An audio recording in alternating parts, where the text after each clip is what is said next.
Now, you broadcast on Woman's Hour, and within a couple of days you received a letter from Grace Stockham. How did you feel when you received that letter? I felt very emotional. I had had many letters by that time, not only from Woman's Hour, from all over the world by then. But when I received that letter, something in me told me that there was something special, and I had to do my utmost to see what I could do to help. She came from Munich like I did, and I myself remember the orphanage where I spent several weeks when my mother had my younger sister, and people were sent, children were sent to that same orphanage. And I felt a kinship with her, and it went straight to the heart, what she wrote to me in her letter about not having any family, not really knowing who she was and what she was for the last 50 years. I wrote immediately, the same day, and within 5 days, I'd already received her second letter, and that's how it started. She sent me a letter that she herself had received, indicating that there were possible files at the CBF. She had got one, so I thought, well, maybe there are files about us. So I wrote to the CBF. This took a little bit longer, and I don't think I got any files until about the middle of October. And I got files on Lottie and myself, and there was a little bit of information about my mother. What information was that? Well, there's a slip of paper that gives the date, the 30th of April 1943, a registration number, and says that she was a domestic servant. So from that we assumed, and that is the CBF and I assumed, that she had actually come to this country on that date. But I have now got information from the family that seems to make that rather unlikely. I went to Israel a few weeks later, and my sister had arranged a broadcast like I had on Woman's Hour. And I did say to the producer, would he give me just half a minute, less than half a minute, I must broadcast one name, which I did at the very end. And I left Israel the day after, and my sister would arrange that broadcast, and she incidentally arranged all the transport, all the reunion transport from Israel. She had immediate response, and she phoned me up. I think I'd hardly set foot here back in England, and she said people are coming forward, and then I straight away told Susie that. That broadcast was October the 13th, and then there was a letter which was written on October the 17th. I'll never forget receiving this letter because it's from a cousin in New York, and his name is Jerry. And he writes, "Dear Miss Beckhofer, if you are one of the daughters of Rosal Beckhofer, then you are indeed my first cousin." Golly, I thought. My father was Bernard Beckhofer, one of Rosal's eldest brothers. Your mother, and he's still questioning it, if she was that, was the next to the younger sister of 13 siblings. Golly, 13 siblings. Right, so he says, are you our cousin? If so, are you not one of the twins? Yes, I am one of the twins, I say, yes, yes. But then I have to wait, but not too long. I think I've probably written to him in the meantime. And I think it's about a week later I get a letter, a long letter actually, giving me a long family history, and it's a beautiful, wonderful letter. And he says, of course you are our cousin. It's very simple. Your mother was Tantal Rosal. We never called her Rosa. A very kind woman who did not have an easy life. And then the letter contains all that I ever want to know about my family.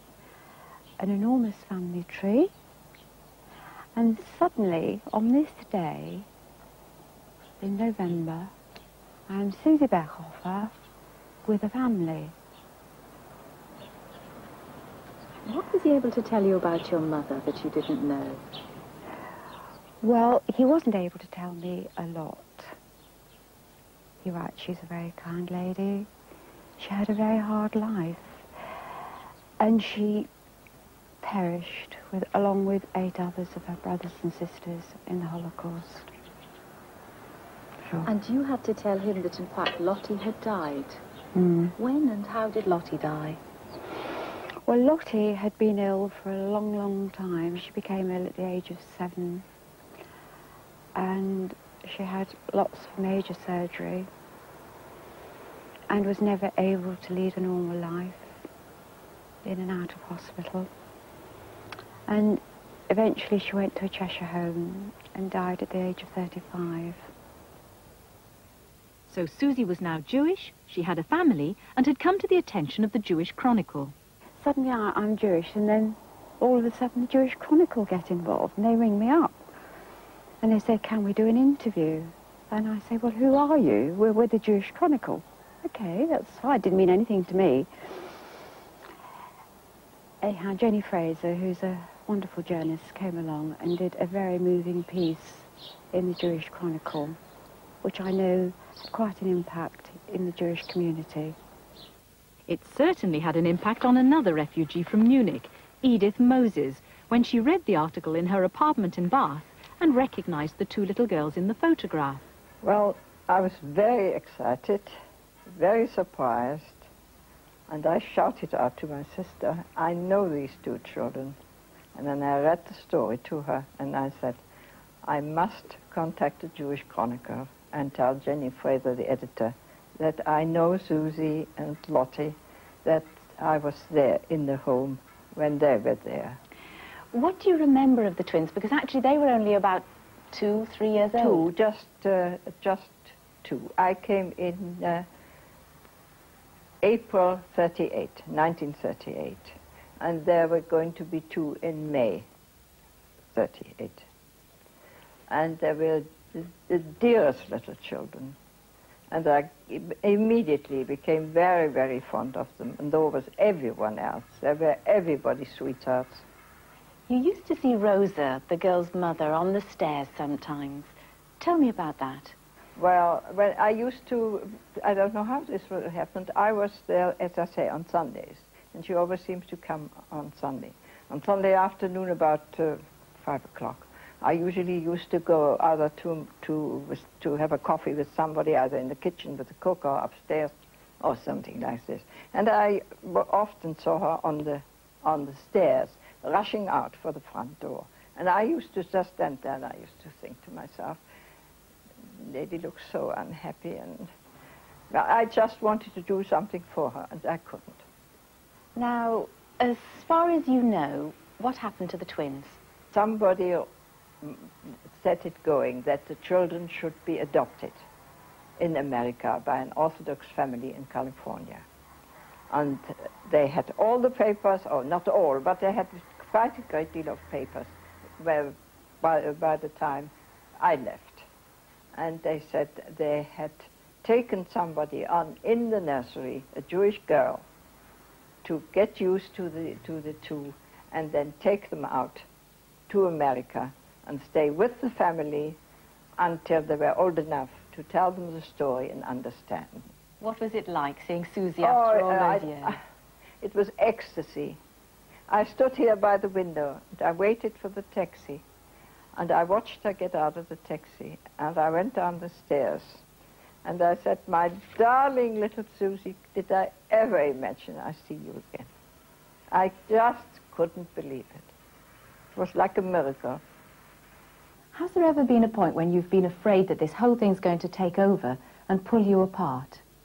That was a consideration, but I felt I couldn't prevent Susie from the path she was taking, and as it happens, it's all turned out extremely well. How is Susie different from Grace? I think Susie's very different from Grace because in many ways Susie's a little girl. Grace lived from 3 to 50. So I can't actually reject Grace. Parts of that time I reject quite a lot.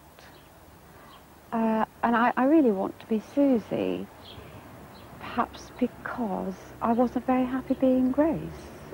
And what's the next step in your journey? What do you do now? I think the journey will go on. There's a lot more to do. It's a very exciting journey. I think it's a wonderful, wonderful journey. Although it's very tough at times, it's tremendous to be on it. And I think it's important that Grace actually comes to terms with Susie and becomes integrated. Susie becomes integrated with Grace. I think this will happen, but not overnight.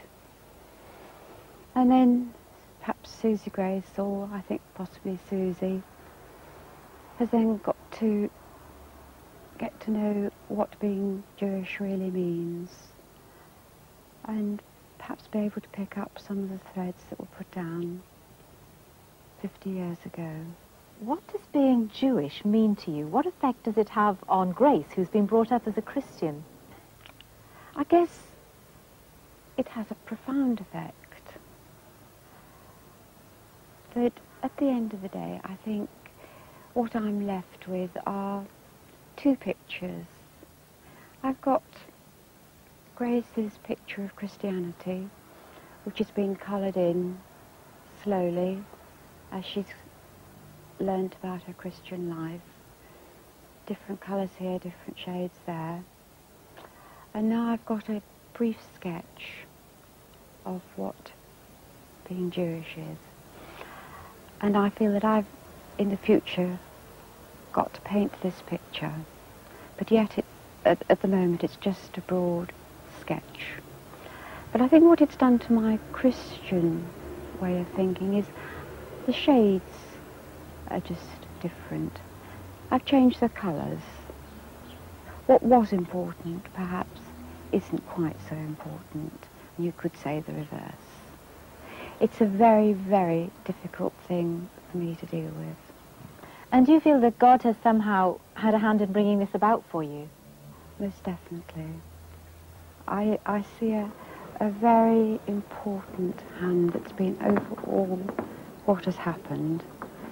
Not only to me, but the whole of the family. The whole of the Beckhoff family. Family. Not a voice, but a person. Susie, and that's Ruth. So great to see you. Wonderful. Great to see you. And I'm Sonia. Well, in November, Susie flies to Munich to continue the search for other members of her family.